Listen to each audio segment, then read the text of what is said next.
Efirda siz nima deysiz ko'rsatuvi. Assalomu alaykum. Odatimizga ko'ra bugun ham jamiyatimiz uchun eng dolzarb mavzularda mulohaza yuritishda davom etamiz.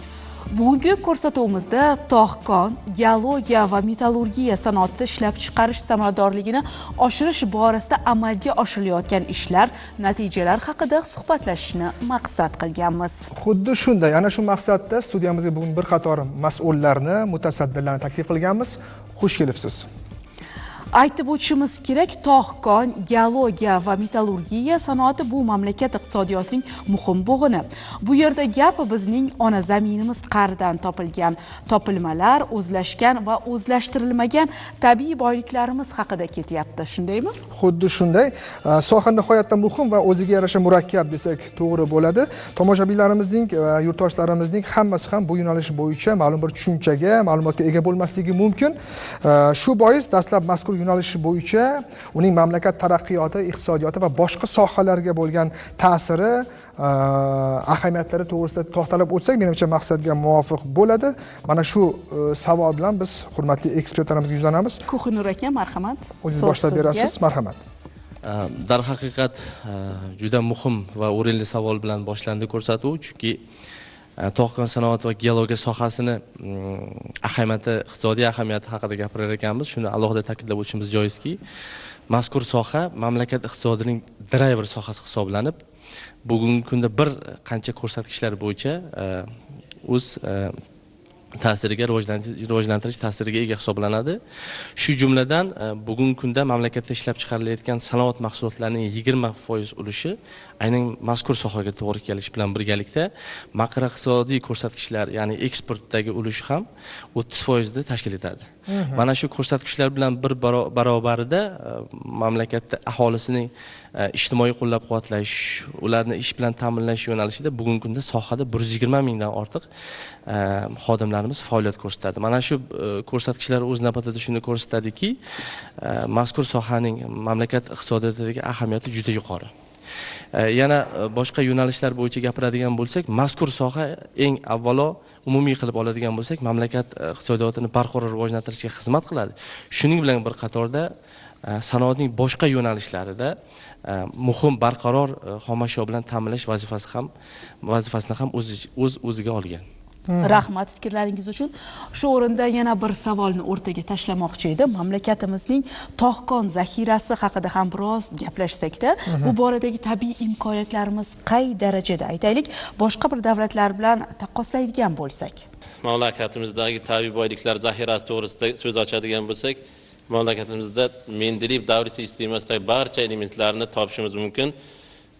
Asosan xalqimizni qiziqtiradigan oltin haqida gapiradigan bo'lsak, dunyodagi eng kuchli zaxira bo'yicha 5 talikka kiradi, ishlab chiqarish bo'yicha esa kuchli 4 talikdan o'rin olgan.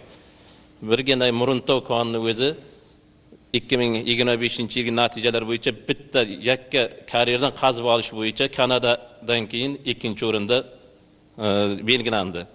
Bundan tashqari Qalmaqir va yoshlik konlarini birlashgan koni, Oliziya koni dunyoda eng katta konlardan bo'lib, u mis zaxiralari bo'yicha birinchi o'rinlarda turadi.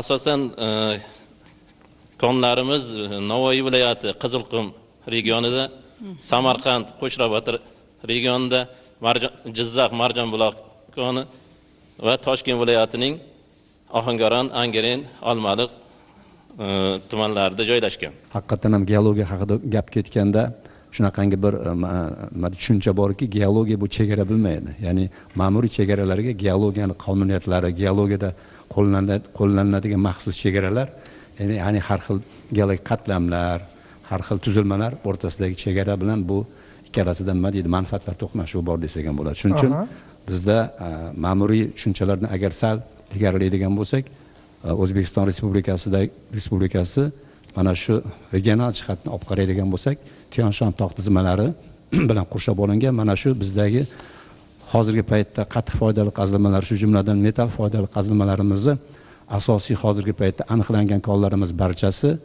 O'rta Tian-Shan va Janubiy Tian-Shan tog'lari chegaralariga to'g'ri keladi. Demak, tog'larga ham bizga tegishli bo'lgan konlarimiz bor. Yuqoridagi ekspertimiz aytib o'tdi, Toshkent viloyati, Farg'ona viloyati va bu viloyatlarimizdagi foydali qazilmalar asosan O'rta Tian-Shan tog' tizmalariga bilan bog'liq va markaziy hududlarimiz, ya'ni Navoiy viloyati, Samarqand va ekspertimiz aytib o'tgan Jizzax viloyatlari, bularning hammasi Janubiy Tian-Shan tog' tizmalari. O'rta Tian-Shan tog' tizmalarimiz, tog' hududlarimiz bu asosan rangli metallar, polimetallar bilan boy va shu jumladan tarqalishi bo'yicha oltin konlariga boy. Janubiy Tian-Shan tog' tizmalarimiz bu ko'proq oltin, mana boya aytib o'tildi, dunyodagi eng katta yirik konlar jumlasiga kiruvchi Muruntov oltin konimiz ham mana shu Janubiy Tian-Shan tog' tizmalarida, shu bilan bir qatorda Wolframga ham mana shu Janubiy Tian-Shan tog' tizmalari ixtisoslashgan va boshqa hozir biz aytib o'tamiz, to'xtalamiz bu masalaga ham kritik metallar jumlasiga kiruvchi foydali qazilmalarimiz ham ko'pchiligi asosan mana shu Janubiy Tian-Shan tog' tizmalari bilan bog'langan. Maqsud aka, tomoshabinlarimizda yanglish tushuncha paydo bo'lib qolmasligi uchun aniqlik kiritib o'taylik. Ya'ni geologiya chegara bilmaydi degan fikr ilgari surilyapti. Deylik, foydali qazilmalar qazib olingandan so'ng uni oxiri bormi, tugab qolmaydimi yoki o'rni to'ladimi degan savol ham tug'ilishi mumkin. Shu borada ham bir fikr bo'lsa, marhamat. Albatta, har bitta foydali qazilma u turiga qarab va uni ishlatilish sohasiga qarab, sanoatdagi o'rni va umuman dunyo bozor konjunkturasidagi darajasiga qarab o'zini ishlatilish darajasi bor va uni sanoatda talab darajasi bor. Albatta, qaysidir foydali qazilma turiga agar jahon bozoridagi ehtiyojni oshib borishi, bu albatta shu foydali qazilmani qazib chiqarish va uni bozorga yetkazib berish sur'atlarini oshirishiga olib keladi va o'z navbatida albatta bularni hozirgi paytda aniqlangan dunyo standartlari darajasiga javob beruvchi zaxiralar kategoriyasini tez orada tugab borishiga sabab bo'ladi. Va mana boyagi o'zi mavzumiz ham o'zi shu bilan bog'liq, geologiya qidiruv ishlari, umuman geologiya sohasini samaradorligini oshirish.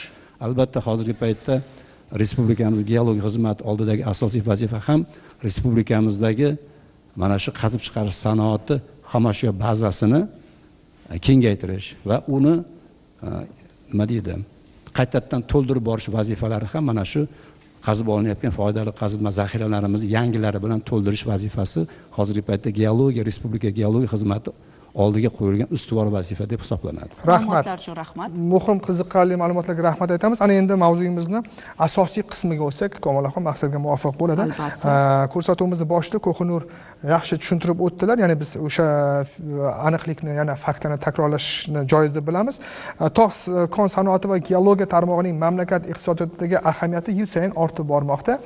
Xususan 2025-yilda tarmoq mamlakat sanoat mahsulotlari hajmining 20% ni ta'minladi hamda davlat byudjetiga 118,5 trillion so'm tushum keltirdi.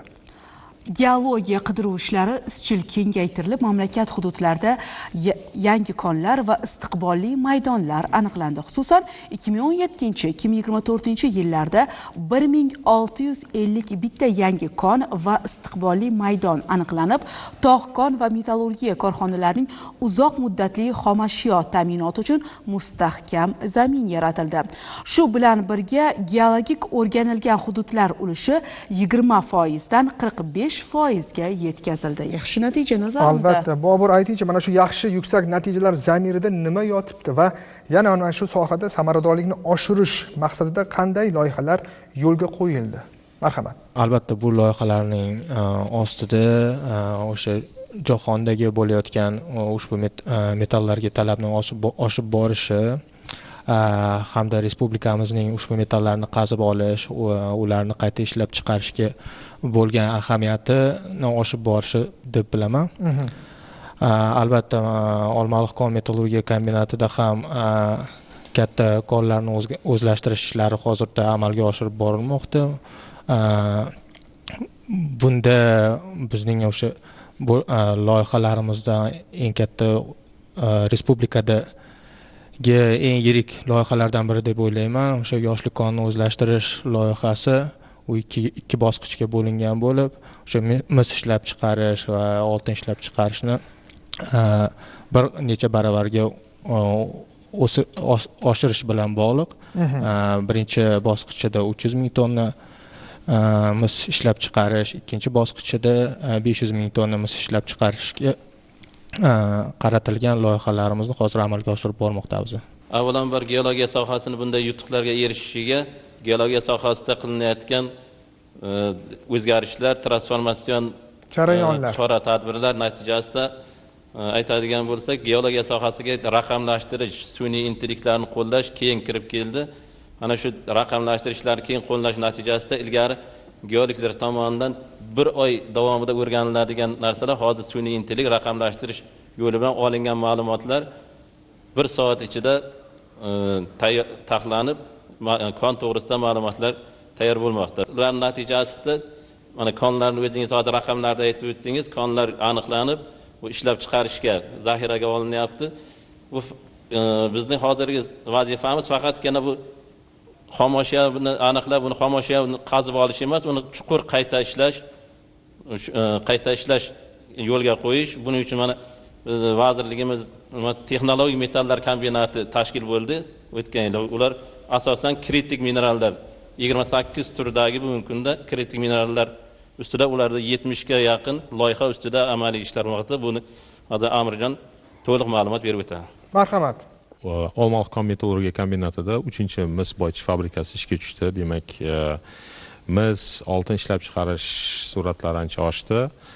Endi bunga qo'shimcha metallar ham bor. Bu masalan molibden.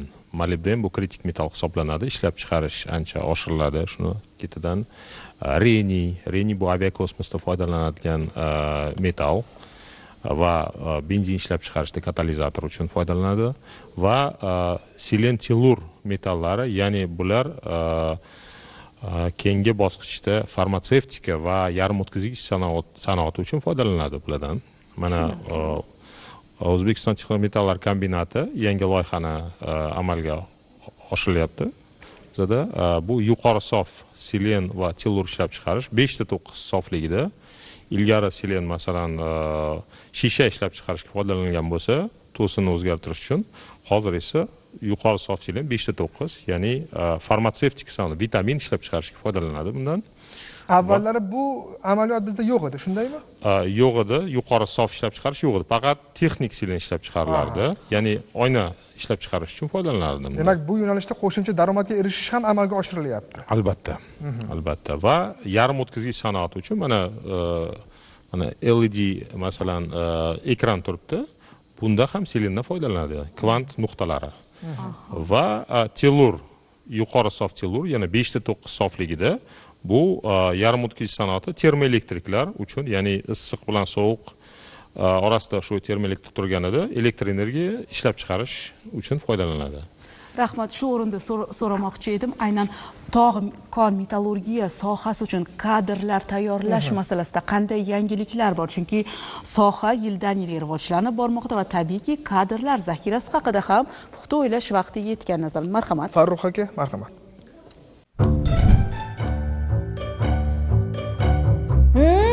Qayoqqa? O'tiring, reklama ko'ramiz.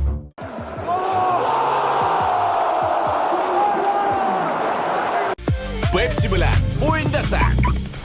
QR kodni skanerla. Yuksak maqsadlarni qo'yish vaqti keldi. Ipoteka bank OTP Group bilan biznesingizni rivojlantirish uchun 12 milliard so'mgacha kredit oling. Men yiqilib tushdim. Betadin menga yordamga keldi. Betadin viruslar, zamburug'lar va bakteriyalarga qarshi kurashishga yordam beruvchi qulay antiseptik. Betadin to'xtab qolishga sabab yo'q. Voy, ulgurdim. Shatidan davom ettiramiz. Assalomu alaykum. Assalomu alaykum. Bugungi kunda tog' kon sanoati hamda geologiya vazirligi tizim osti tashkilotlariga kadrlarni tayyorlab berish bu tizimli yo'lga qo'yilgan.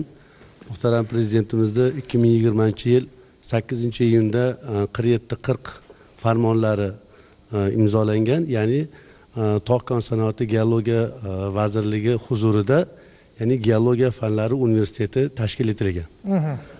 Bugungi kunda bu universitet bir katta kampus bo'lib, universitetning tarkibida 4 ta ilmiy tekshirish tadqiqot institutlari ham faoliyat yurityapti. Ya'ni geologiya sohasini hamma yo'nalishlarini qamrab olgan. Bu kampusda kadrlar tayyorlashda muhim rol o'ynagani, ya'ni ta'lim bilan ishlab chiqarish ilmiy tadqiqotni integratsiyasi juda yaxshi yo'lga qo'yilgan. Ya'ni kampusni ochilishida muhtaram prezidentimiz tashrif buyurganlarida asosan bu universitetda ta'lim jarayonlarini ya'ni 70 ga 30%, 70% amaliyotda, 30% ya'ni auditoriyalarda olib borilishiga bir tashabbus bildirganlar. Bugungi kunda shu yo'nalishda biz kadrlar tayyorlayapmiz. Bundan tashqari bir necha xorijiy davlatlar bilan qo'shma ta'lim dasturlari yo'lga qo'yilgan. Bu qo'shma ta'lim dasturlari orqali o'sha talabalarni o'zlarini o'sha nafaqat O'zbekistonda, balki xorijda ham bilimlarini oshirib, kelajakda shu sohani rivojlantirish uchun yuqori malakali kadr bo'lib yetishishiga xizmat qilyapti. Rahmat ma'lumotlar uchun. O'zbekiston 2030 strategiyasida tog'-kon sanoati, geologiya va metallurgiya tarmoqlarini mamlakat iqtisodiyotining yuqori samarali, raqobatbardosh va eksportga yo'naltirilgan ustuvor drayverlardan biriga aylantirish belgilangan. Shuningdek, 2030-yilga qadar oltin ishlab chiqarish hajmini 1,5 barobarga, kumush ishlab chiqarishni 3 barobarga, mis ishlab chiqarishni 3,5 barobarga oshirish rejalashtirilgan. Shuningdek, temir, ko'mir va uran ishlab chiqarish hajmlarini 3 barobarga ko'paytirish vazifasi belgilangan. Hurmatli ekspertlar, 2030-yilga qadar amalga oshirilishi belgilangan vazifalar va rejalar bo'yicha ma'lumotlar, munosabatlar hamda qanday takliflaringiz bor eshitishga biz tayyormiz. O'zbekiston 2030 strategiyasiga ko'ra hozir aytib o'tgan natijalarga erishish uchun bizda geologiya sohasida hamma imkoniyatlar mavjud, zaxiralarimiz bor, texnologiyalarimiz bor, ularni amalga oshiradigan kadrlar bor. Birgina qimmatbaho va rangli metallar sohasiga erishiladigan natijalar to'g'risida gapiradigan bo'lsak, 2025-yilda respublikada qimmatbaho rangli metallarni 2030-yilgacha rivojlantirish dasturi ishlab chiqildi. Bu dasturga ko'ra yo'l xaritasida barcha imkoniyatlar ko'rsatib o'tilgan. Misol qilib aytadigan bo'lsak, Olmaliq kon metallurgiya kombinatida 3-mis boyitish fabrikasini ishga tushishi, 4-mis boyitish fabrikasi loyihasi hozir yo'lga qo'yilyapti. Murun Navoiy kon metallurgiya kombinatida amalga oshiriladigan ishlar to'g'risida gapiradigan bo'lsak, o'tgan yilning o'zida Muruntov koni 5-navbat 1-bosqichi foydalanishga topshirildi. Bugungi kunda esa Navoiy kon metallurgiya kombinatida Muruntov konni 5-navbat 2-bosqichi ishga tushirish hozirgi kunda yo'lga qo'yilgan. Bundan tashqari Daugustov, Kakpatas konlarining 3-bosqichi ishga tushirilyapti. 7-metallurgiya zavodini ishlab chiqarishni kengaytirish dasturi amalga oshirilyapti.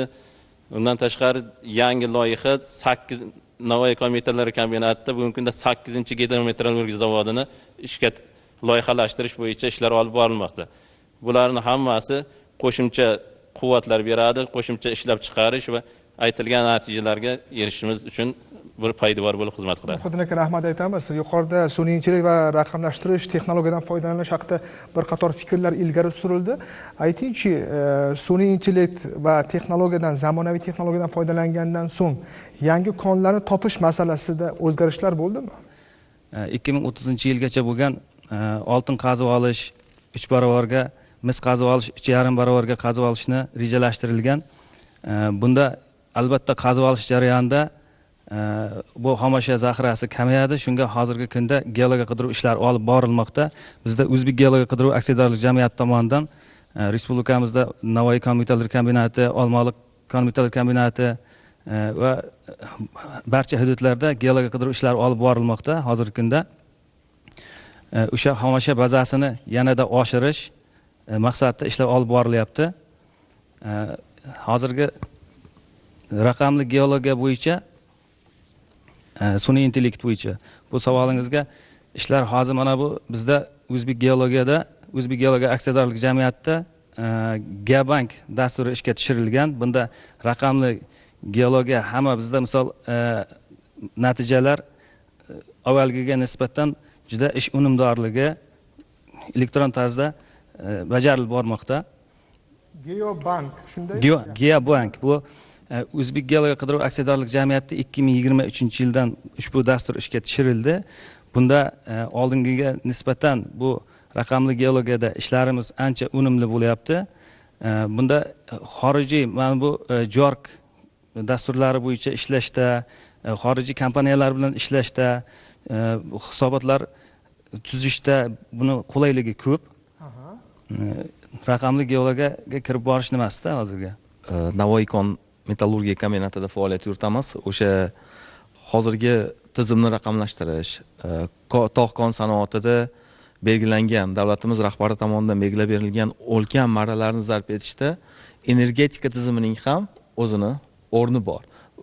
Bu tizim bilan bir barobarda energetik tizimlarni shakllantirib bormas ekanmiz, belgilab berilgan marralarga yetishning o'zi bo'lmaydi albatta.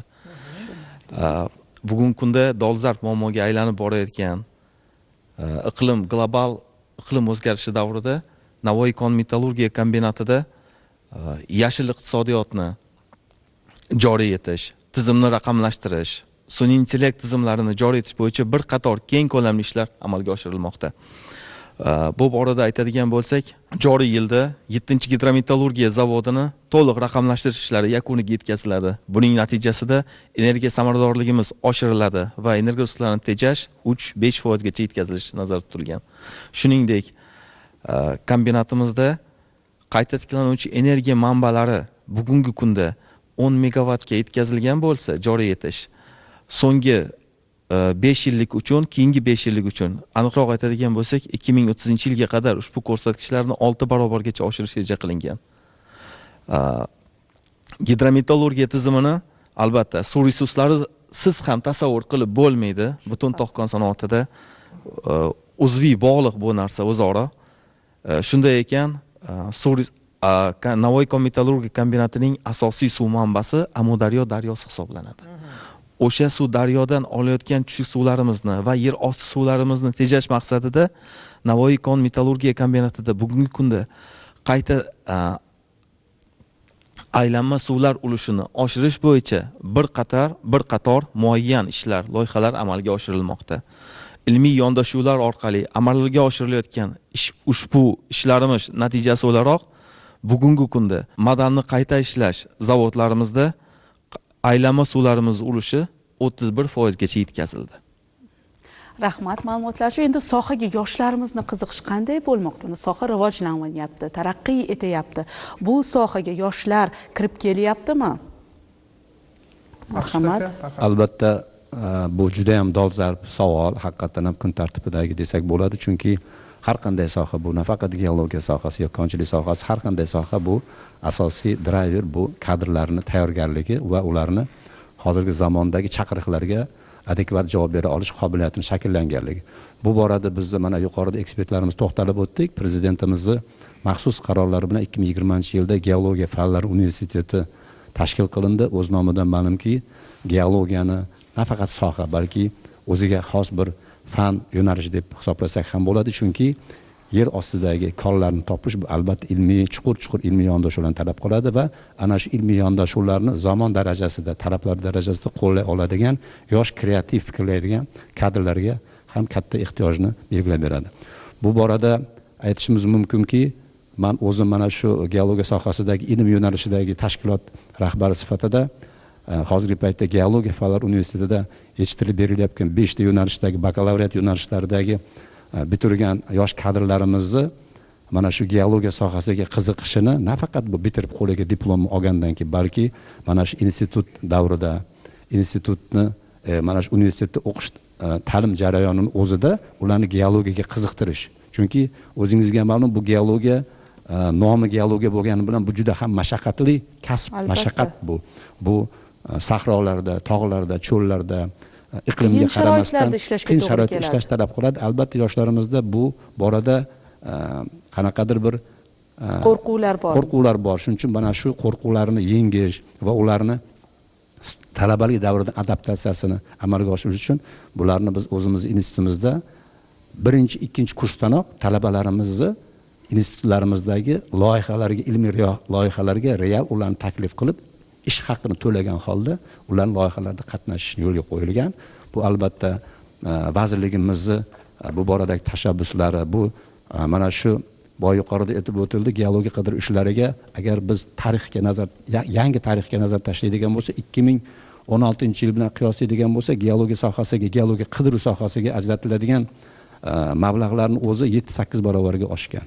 Ya'ni buni anchagina qismi albatta ilmga bag'ishlangan. Mana shu institut rahbari sifatida aytishim mumkinki, 2015-2016 yildagi amaliy fanlarga, mana geologiya faniga, institutlarga ajratilgan mablag' hozirgi paytda deyarli 5-6 barobarga ko'p va o'z navbatida buni anchagina qismi mana shu yosh kreativ fikrlaydigan yosh talabalarimiz bilan birgalikda amalga oshirilayotgan loyihalarga yo'naltirilgan va bu loyihalarimiz faqatgina nazariy bilimlarni o'zlashtirish uchun emas, balki ularni amaliy fikrlash qobiliyatini shakllantirish va ertaga bitirib chiqqanda mana shu geologiya qidiruv ishlarini iqlim sharoitlariga qaramasdan, hududiy joylashuviga qaramasdan qiyinchiliklarni yengib o'ta oladigan, moslashgan, zamonaviy fikrlaydigan kadrlarni yetishtirib chiqarishga hozirgi paytda tizimimiz ishlayapti. Qo'shimcha qilib aytishimiz mumkinki, avvalambor mamlakatni sanoatini barqaror xomashyo bilan ta'minlash bilan birgalikda uni texnologik transformatsiyasini amalga oshirish, shuningdek sun'iy texnologiya, ilg'or texnologiyalarni, sun'iy intellekt kabi ilg'or texnologiyalarni qo'llash bo'yicha alohida dastur qabul qilinmoqda. Bugungi kunda mazkur dastur doirasida 44 ta sun'iy intellekt texnologiyalarini joriy qilish va raqamlashtirish loyihalari amalga oshirish natijasida 2030-yilga kelib operatsion samaradorlik 7% ga, mehnat unumdorligi 20% ga hamda uskunalarning chidamliligi, ularni ishlash davriyligini unumdorligi 20% gacha oshirish belgilanmoqda. Shu bilan bir qatorda yana bir muhim yangiliklardan biri sifatida aytib o'tishimiz mumkinki, bugungi kunda vazirligimiz qoshida texnologik transformatsiya markazi tashkil qilinadi. Mazkur markazning asosiy faoliyati yo'nalishi bu o'sha kon metallurgiya sohasidagi operatsion samaradorlikni oshirish bo'yicha loyihalarni muvofiqlashtirish, ularni amalga oshirish, ularni monitoring qilish va baholash funksiyasini o'z zimmasiga olib, bugungi kunda sohani uzoq bosqichda rivojlantirish bo'yicha aniq rejalar belgilangan, aniq chora-tadbirlarni amalga oshirish belgilangan. Rahmat To'xtamir aka va qolgan ekspertlarimizga ham qiziqarli mulohazalar uchun alohida rahmatimizni aytamiz.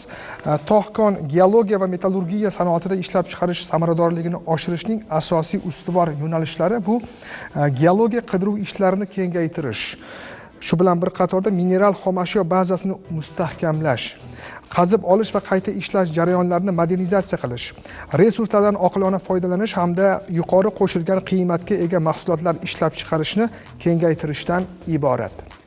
Va mazkur vazifalarning samarali amalga oshirilishi mamlakat iqtisodiy taraqqiyotini jadallashtirish, yangi ish o'rinlari yaratish, aholi farovonligini oshirish va O'zbekistonning jahon mineral xomashyo hamda metallurgiya bozorlaridagi o'rnini yanada mustahkamlashga xizmat qiladi. Mavzuni keyingi ko'rsatuvlarimizda davom ettiramiz. Studiyamizda o'zlarining qiziqarli fikrlarini aytgan ekspertlarga rahmat aytamiz. Qolaversa bizni tomosha qilganlarga ham minnatdorchilik bildiramiz. Keyingi ko'rsatuvlarda ko'rishguncha salomat bo'ling.